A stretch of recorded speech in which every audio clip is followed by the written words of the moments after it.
If someone have a question, feel free to ask Luangta, please. Thank you, Ajahn. My name is Murtaza. Just wanted to understand more about food and moderation of eating and the relationship between the food you eat and the mind. I hope you can say something about food. So during you are still practicing, you should eat less or in moderation. The way to progress on the path, it's like to eat less, sleep less, and talk less. Like don't engage in useless conversations and chit chat and small talk. Yeah. And don't obsess about the ongoings in the world, like in your mind. Like don't have sense restraints.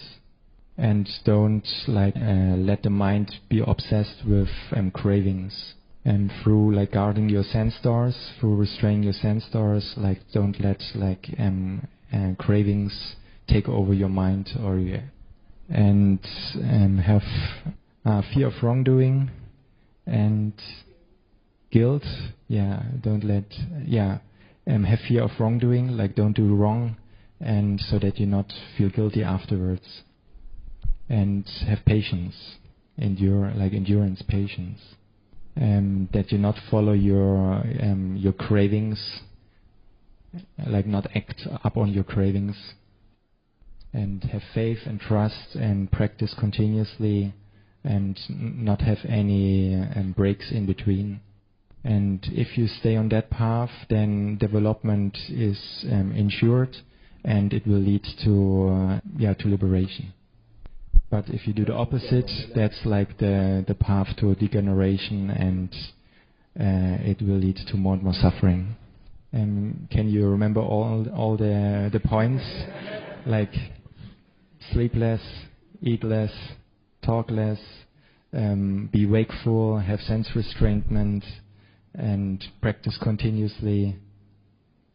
And that's while you are still practicing, these are guidelines you should follow in order to progress.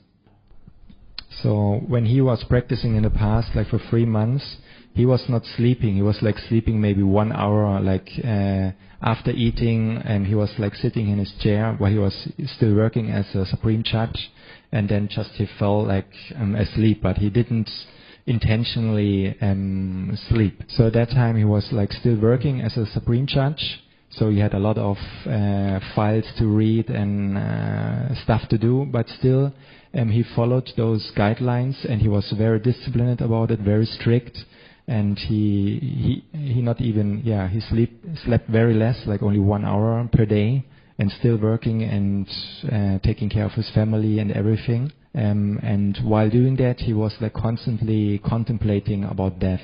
So while practicing, he didn't have any intention to sleep. But after eating, you get drowsy, and while still contemplating about death, he just fell asleep, but without intention. He didn't intentionally lean back and tried have a nap or something.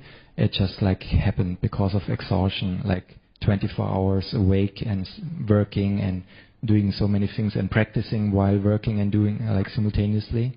And he saw the importance of these points, these guidelines very, very clearly. Because if you don't sleep and you eat too much, you're very drowsy, you fall asleep.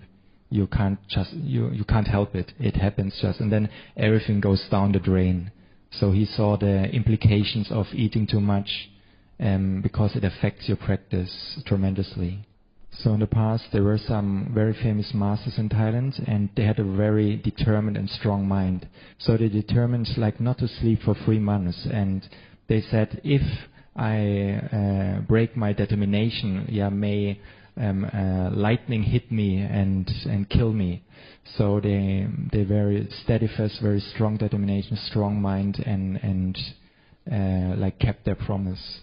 I forgot this before. And if they can keep their promise, keep their determination, may I attain Nibbana, may I be liberated. And then it really happened like this. They didn't sleep, they kept truthful to their determination, and they actually then attained Nibbana within those 3 months. So if you make a determination, you should keep it. You should be truthful. You should not be lax and shaken, and step back. Like if you make a determination, stick to it. So for example, if you make a determination not to sleep the whole night, really stick to it, see it through, and really don't sleep through the whole night. In order to be liberated, your 10 paramis your 10 perfections must be full. And according to Luangta's feeling and experience, the most important paramis of those 10 are like truthfulness. If you make a determination like adhitthana and satyabarami, these are the most important ones. So all the rest of the 8 other points or other paramis are like a support of those 2 paramis. Like if they leading, like if you make a determination and you stick to it, and all those guidelines we talked before, like talking less, sleeping less, eating less, being more wakeful, guarding your senses, being mindful all the time, continuously. Like all this then will like come together, and it will lead then like to the liberation. So now let's come back to eating less and more details about it. So there you have to experience and see for yourself and which kinds of foods like have a lot of calories, and those kinds of foods which have a lot of calories you should avoid. Like for example honey, like something which has very high calories, like you should not touch, you should avoid. Like cheese or like milk products, chocolates, all kind of sweets, like all these calorie bombs. So everything which is very difficult to digest as well, which is like heavy in the stomach. And even if you eat less but still a lot of calories, like it will increase your lusts and like hormones and like your gamma shanta, and this will be like an obstacle for your practice. That's why you should avoid like any calorie foods. But you have to observe by yourself, and you have to see which foods affect you how. And if you see like certain foods like increase your lust and increase your craving, you should like avoid those. Like people who practice very intensively, for example, they can't like eat eggs, because again this will like trigger like hormones and lust and gamma shanta, gamma raga. But for some people it doesn't have that effect. So you have to see like individually which foods affect you how, and if it leads to sensual lust or sensual craving or not, or sexual craving and lust. Yeah. For example, in Luangta's practice, he observed like any kind of spicy foods, like had the effect like to trigger this lust. Any which had spice in it. But you have to see for yourself. You have to observe yourself. You have to observe and train for yourself. So, for example, Luangta, he had like a certain limit where he felt like, okay, this is enough, and then he reduced it even 5 more mouthfuls. Like you have to find your balance. For example, like if after 30 mouthfuls or spoonfuls he would feel full, and then his first week he would like reduce it to 25, and you will instantly feel like very light, like light body and light mind. Yeah. But after 1 week, those effects like disappear, and you feel like before, like heavy again and sluggish. And then he would reduce again 5 mouthfuls, 5 spoons, like to 20. And again his body and mind would feel light and at ease. And then after a week, the same thing, like the body would get used to it, and again this heaviness and sluggishness, and he would use it to 15. Again, the same game, like 1 week, he would feel at ease and light, and then everything would be like before. And he would start to feel heavy and sluggish again. And so then there are only 10 mouthfuls left, 10 spoonfuls. And then again, after feeling light and at ease for a week, he would start again to feel heavy and sluggish. And he would reduce again 5 mouthfuls, and what is left is just like 5 spoons or 5 mouthfuls. And whether you feel full or not after 5 spoons or 5 mouthfuls, he would like stand up and drink something and stand up, finish. But he wanted to feel even more light and even more at ease, so he reduced it to 2 or 3 spoons, mouthfuls.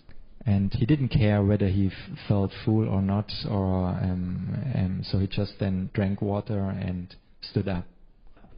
And then he made a few steps, and then he felt like as if he would like enter samadhi, like he had like this feeling like he went into absorption, and he felt very happy. And then, but he was not certain, and he wanted to check, so he was eating a little bit of sugar.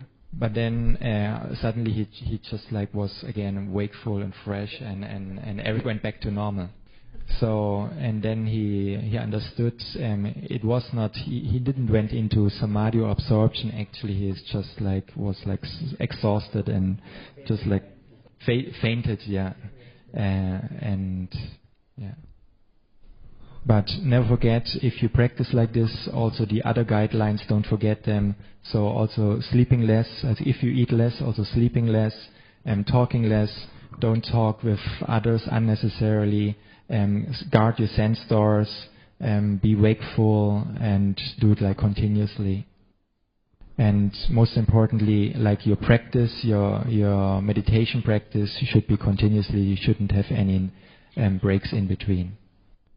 The most important things, like to see the 5 aggregates, they are impermanent, they are suffering and non-self, like to see the 5 aggregates, the nature of the 5 aggregates, that they are impermanent, suffering and non-self, like to...